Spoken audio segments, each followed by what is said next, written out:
साथ देखिए जो बड़ी खबर आ रही है वो खाड़ी देश कतर से आई है और कतर में भारत की बड़ी कूटनीतिक जीत हुई है। तो कतर ने 8 भारतीयों को रिहा कर दिया है।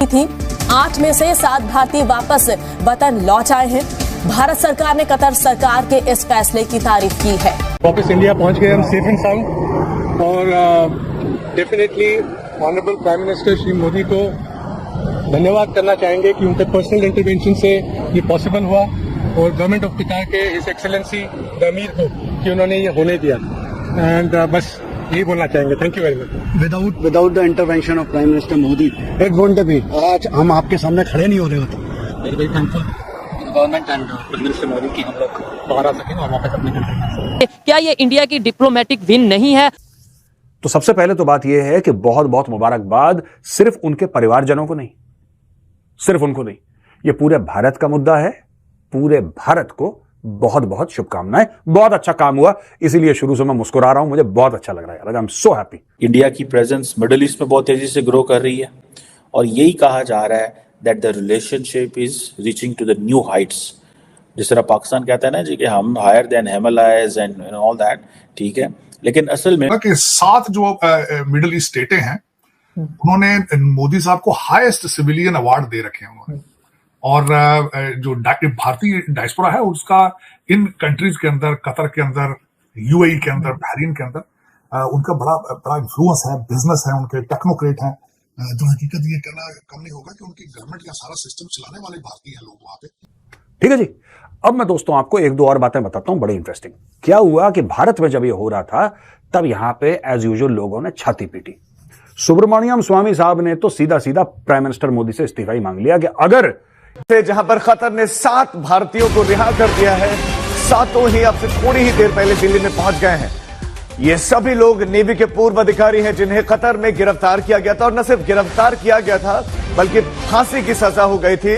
लेकिन भारत सरकार की डिप्लोमेटिक जीत, बहुत बड़ी जीत, भारत सरकार के डिप्लोमेटिक प्रयासों के चलते उन्हें छोड़ दिया गया है। कुल 8 भारतीयों को दरअसल जासूसी के आरोप में कतर में गिरफ्तार किया गया, तो उनमें से 7 को छोड़ दिया गया है और ये सभी लोग दिल्ली में पहुंच गए हैं। प्राइम मिनिस्टर मोदी और उनका पर्सनल इंटरवेंशन, उनका इंटरेक्शन, और एक और मौका लेना चाहता हूं कि थैंक करूंगा अमीर को कतर के, जिनके उनके इंटरेक्शन के कारण आज हम यहां खड़े हैं। It's only possible due to the intervention of our prime minister and his personal interaction and involvement with the amir of Qatar. We have waited almost 18 months to be back in India. We're extremely grateful to the Honorable Prime Minister, Shri Narendra Modi ji. It certainly wouldn't have been possible without his personal intervention and that equation with the Emir of Qatar.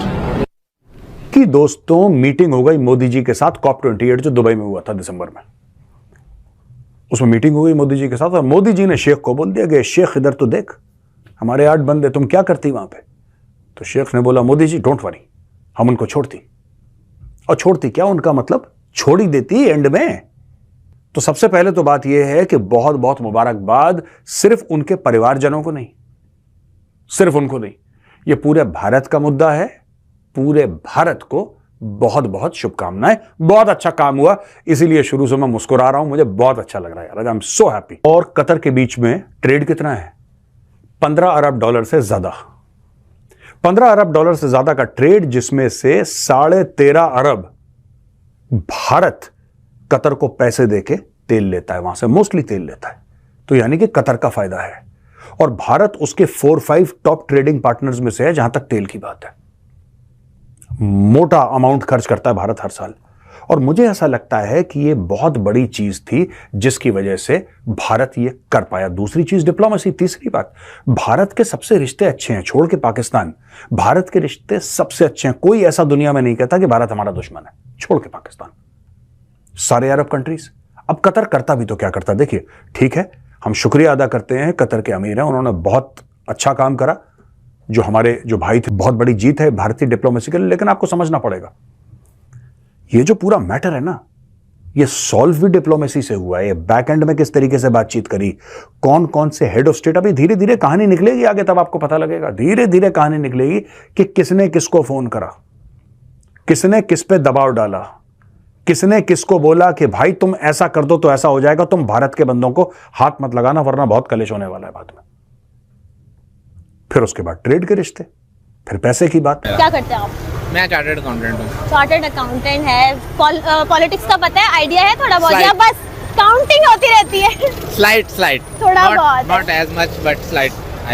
पैसे गिनने से फुर्सत नहीं मिलती है ना? नहीं ऐसी बात नहीं है कि पैसे मतलब कि पॉलिटिक्स आजकल आपके सामने जो हो रहा है कि इसमें क्या इंटरेस्ट है। इंटरनेशनल पॉलिटिक्स, जियो पॉलिटिक्स तो बहुत अच्छी चल रही है आजकल दुनिया की, अगर हम देखें। जी अच्छा, बहुत बड़ा एक यानी कि खबर आई है कि कतर में 8 फॉर्मर नेवी ऑफिशियल्स थे इंडिया के, जिनको ना डेथ सेंटेंस मिली थी कुछ वजूहात की वजह से अक्टूबर में।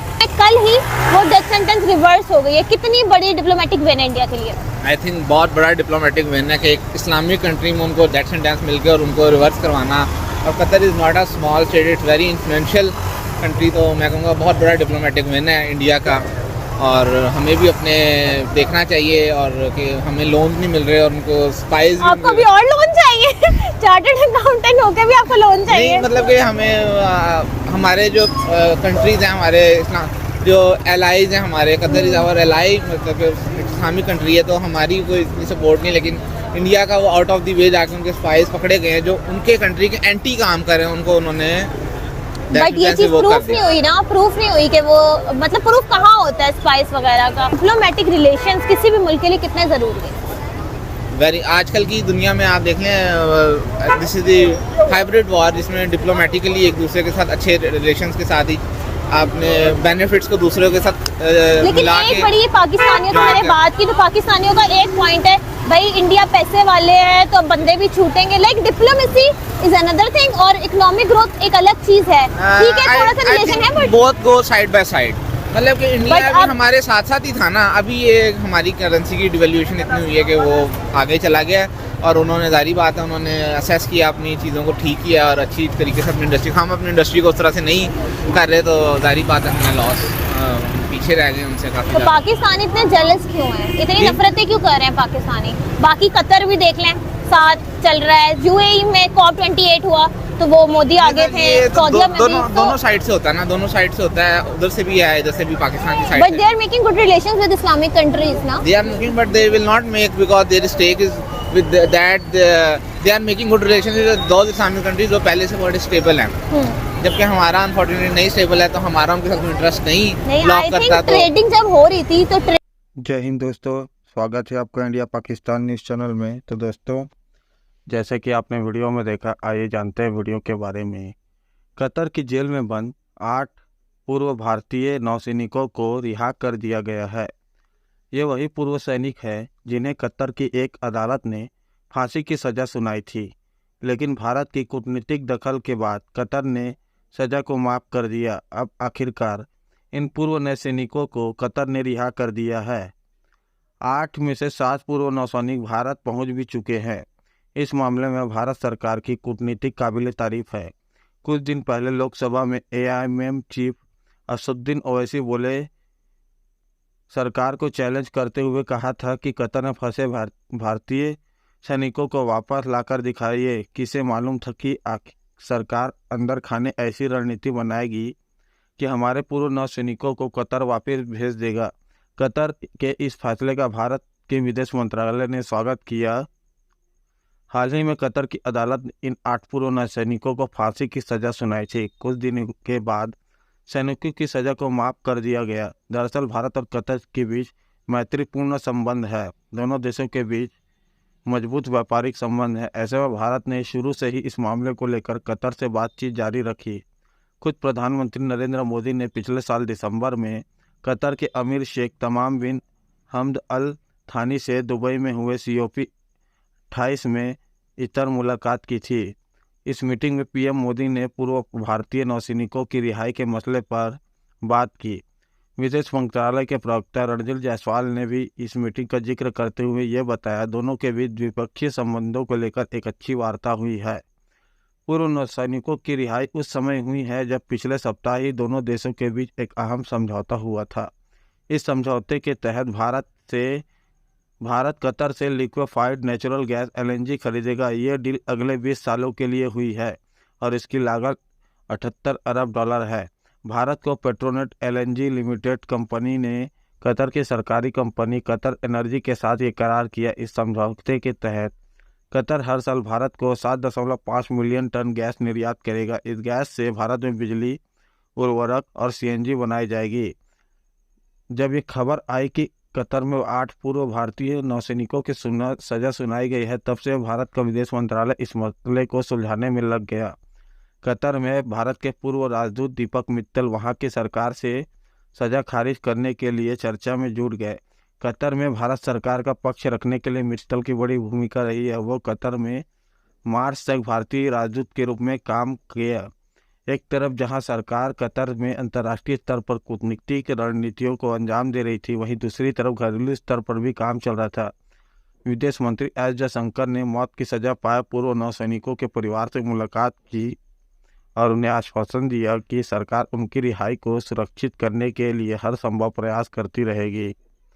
नौसेना प्रमुख एडमिरल आर हरि कुमार ने भी कहा, सरकार नौसैनिकों को छुड़ाने के लिए कोशिश कर रही है। इधर विपक्षी पार्टियां इस मामले को लेकर लगातार केंद्र सरकार को घेरती रही है। कतर की सरकार ने इन 8 नौसैनिकों के खिलाफ लगे आरोपों का खुलासा नहीं किया। द फाइनेंशियल टाइम्स ने बताया, कतर के पनडुब्बी प्रोग्राम के लिए इजराइल के लिए जासूसी करने के संदेह में गिरफ्तार किया गया था। भारत सरकार ने आरोपों को लेकर तो कुछ नहीं कहा, लेकिन उसने अपने नागरिकों के साथ उचित व्यवहार करने पर जोर दिया था।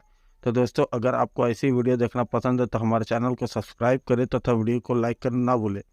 धन्यवाद। जय हिंद, जय भारत।